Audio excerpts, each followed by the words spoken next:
Thank you all. Please be seated. Thank you. Thanks.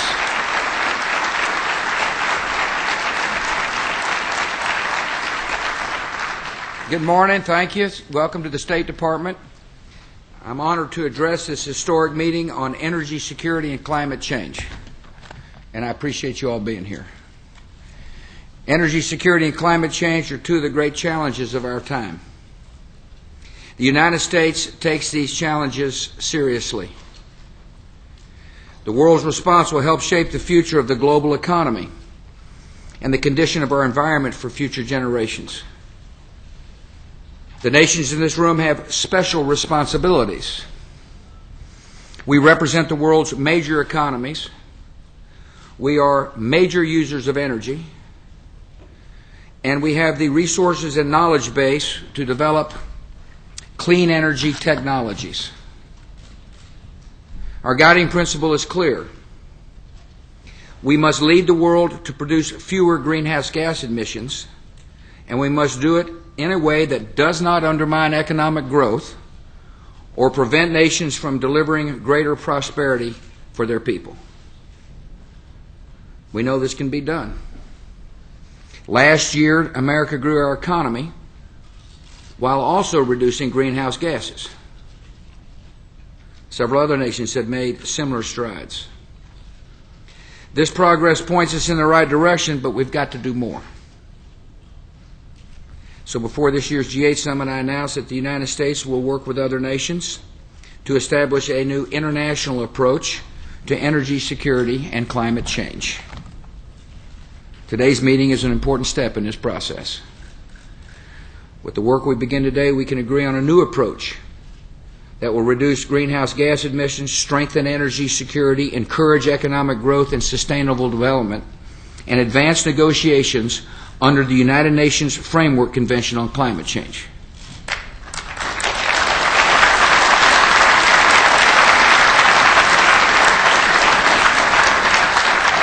I thank the State Department for hosting this event. I appreciate members of my cabinet who have joined us today. I thank Jim Connaughton, who's the chairman of the Council on Environmental Quality, for being here. I appreciate you being the personal representative of this, and I hope you're doing. I hope you think he's doing a fine job.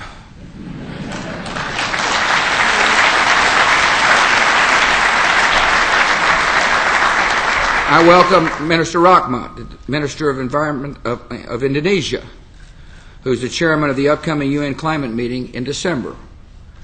I welcome Mr. De Boer, who's the Executive Secretary of the United Nations Framework Convention on Climate Change.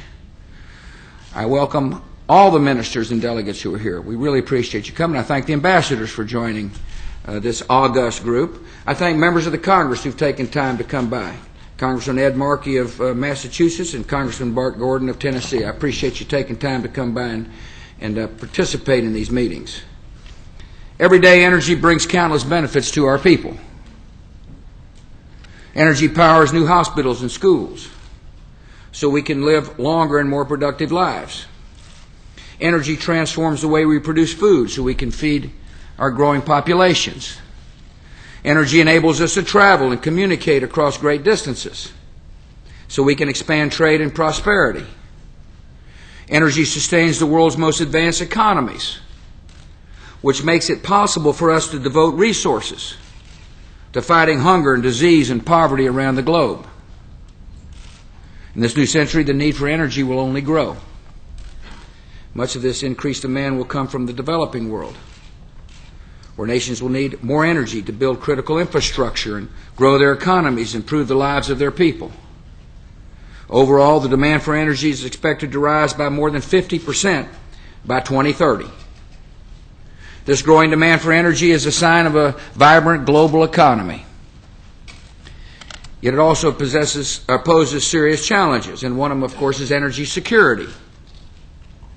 Right now, much of the world's energy comes from oil, and much of the oil comes from unstable regions and rogue states. This dependence leaves the global economy vulnerable to supply shocks and shortages and manipulation, and to extremists and terrorists who could cause great disruptions of oil shipments. Another challenge is climate change. Our understanding of climate change has come a long way. A report issued earlier this year by the UN Intergovernmental Panel on Climate Change concluded both that global temperatures are rising and that this is caused largely by human activities. When we burn fossil fuels, we release greenhouse gases into the atmosphere, and the concentration of greenhouse gases has increased substantially. For many years, those who worried about climate change and those who worried about energy security were on opposite ends of the debate. It was said that we faced a choice between protecting the environment and producing enough energy. Today we know better. These challenges share a common solution: technology. By developing new low-emission technologies, we can meet the growing demand for energy and at the same time reduce air pollution and greenhouse gas emissions. As a result, our nations have an opportunity to leave the debates of the past behind and reach a consensus on the way forward. And that's our purpose today. No one country has all the answers, including mine. The best way to tackle this problem is to think creatively and to learn from others' experiences and to come together on a way to achieve the objectives we share. Together, our nations will pave the way for a new international approach on greenhouse gas emissions. This new approach must involve all the world's largest producers of greenhouse gas emissions, including developed and developing nations. We will set a long-term goal for reducing global greenhouse gas emissions. By setting this goal, we acknowledge there is a problem. And by setting this goal, we commit ourselves to doing something about it. By next summer, we will convene a meeting of heads of state to finalize the goal and other elements of this approach, including a strong and transparent system for measuring our progress toward meeting the goal we set. This will require concerted effort by all our nations. Only by doing the necessary work this year will it be possible to reach a global consensus at the UN in 2009. Each nation will design its own separate strategies for making progress toward achieving this long-term goal. These strategies will reflect each country's different energy resources, different stages of development, and different economic needs. There are many policy tools that nations can use, including a variety of market mechanisms to create incentives for companies and consumers to invest in new low-emission energy sources. We'll also form working groups with leaders of different sectors of our economies, which will discuss ways of sharing technology and best practices. Each nation must decide for itself the right mix of tools and technologies to achieve results that are measurable and environmentally effective. While our strategies may be differentiated, we share a common responsibility to reduce greenhouse gas emissions while keeping our economies growing. The key to this effort will be the advance of clean energy technologies. Since I became president, the United States government has invested nearly $18 billion to research, develop, and promote clean and efficient energy technologies. The private sector here in our country has responded with significant investments, ranging from corporate research and development to venture capital. Our investments in research and technology are bringing the world closer to a remarkable breakthrough, an age of clean energy where we can power our growing economies and improve the lives of our people and be responsible stewards of the earth the Almighty trusted to our care. The age of clean energy requires transforming the way we produce electricity. Electric power plants that burn coal are the world's leading cause of greenhouse gas emissions. The world's supply of coal is secure and abundant, and our challenge is to take advantage of it while maintaining our commitment to the environment. One promising solution is advanced clean coal technology. In the future, this technology will allow us to trap and store carbon emissions and air pollutants produced by burning coal. Since 2001, the United States has invested more than $2.5 billion to research and develop clean coal. And in partnership with other nations and the private sector, we're moving closer to an historic achievement, producing energy from the world's first zero-emissions coal-fired plant. We also need to take advantage of clean, safe nuclear power. Nuclear power is the one existing source of energy that can generate massive amounts of electricity without causing any air pollution or greenhouse gas emissions. Without the world's 439 nuclear power plants, there would be nearly 2 billion additional tons of carbon dioxide in the atmosphere each year. And by expanding the use of nuclear power, we can reduce greenhouse gas emissions even more. The United States is working to reduce barriers to new nuclear power plants in our country without compromising safety. Just last week, a company applied for approval to build the first new nuclear reactor in my country since the 1970s. As we build new reactors here in the United States, we're also working to bring the benefits of nuclear energy to other countries.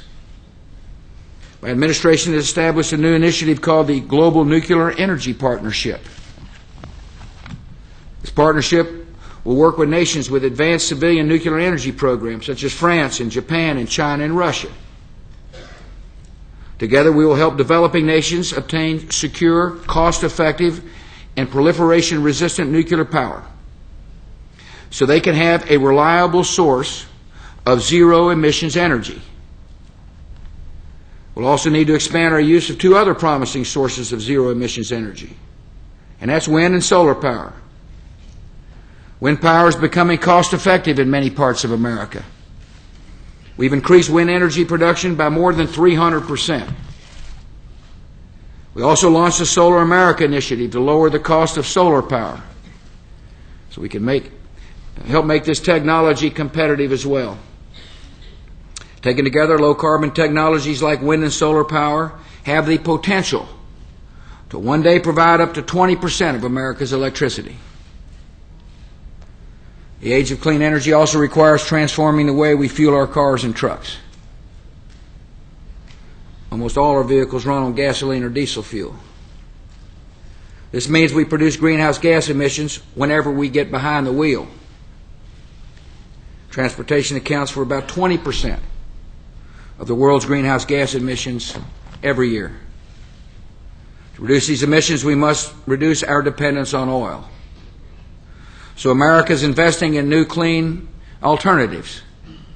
We're investing millions of dollars to develop the next generation of sustainable biofuels like cellulosic ethanol, which means we'll use everything from wood chips to grasses to agricultural waste to make ethanol.